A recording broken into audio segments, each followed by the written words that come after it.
নমস্কাৰ বন্ধু-বান্ধৱীসকল, স্বাগতম জনাইছোঁ জব লাভাৰ্ছৰ আজিৰ ভিডিঅ'লৈ। বন্ধু-বান্ধৱীসকল, আজি লৈ আহিছোঁ আপোনালোকলৈ কেইবাটাও সুখবৰ, যি হিমন্ত বিশ্ব শৰ্মাদেৱে তেখেতৰ ফেচবুক পেজ যোগে আপোনালোকলৈ অৱগত কৰিছে। তো বন্ধু-বান্ধৱীসকল, কি এই সুখবৰ, মই সবিশেষ তথ্য আপোনালোকক জনাবলৈ গৈ আছোঁ। সেয়েহে ভিডিঅ'টি শেষলৈকে চাব, আৰু যদিহে আপুনি মোৰ ভিডিঅ' পোনপ্ৰথমবাৰৰ বাবে চাই আছে তেন্তে মোৰ চেনেলটিক ছাবস্ক্ৰাইব কৰি ল'ব। তো আহক বন্ধু-বান্ধৱীসকল, মুখ্যমন্ত্ৰী হিমন্ত বিশ্ব শৰ্মাদেৱে তেখেতৰ ফেচবুক পেজযোগে লিখিছে, সপোনৰ ঘৰ নিৰ্মাণৰ ইচ্ছা সকলোৰে মনত সোমাই থাকে।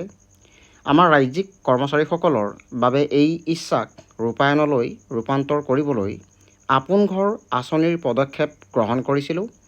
ইতিমধ্যেই ৪৩,০০০ চৰকাৰী কৰ্মচাৰীক ৬২৪ কোটি টকাৰ ৰাজসাহায্য প্ৰদান কৰা হৈছে। এই আঁচনিৰ সাফল্যৰে আমি ইয়াৰ সময়সীমা মাৰ্চৰ ২০২৬লৈ সম্প্ৰসাৰণ কৰাৰ সিদ্ধান্ত গ্ৰহণ কৰিছোঁ। অৰ্থাৎ বন্ধু-বান্ধৱীসকল, আপোনালোকৰ যি আপোন ঘৰৰ আঁচনি আছে, এই আপোন ঘৰৰ আঁচনিৰ যি সময়সীমা সেয়া ২০২৬ চনৰ মাৰ্চ মাহলৈকে আপোনাৰ সম্প্ৰসাৰণ কৰাৰ সিদ্ধান্ত গ্ৰহণ কৰিছে।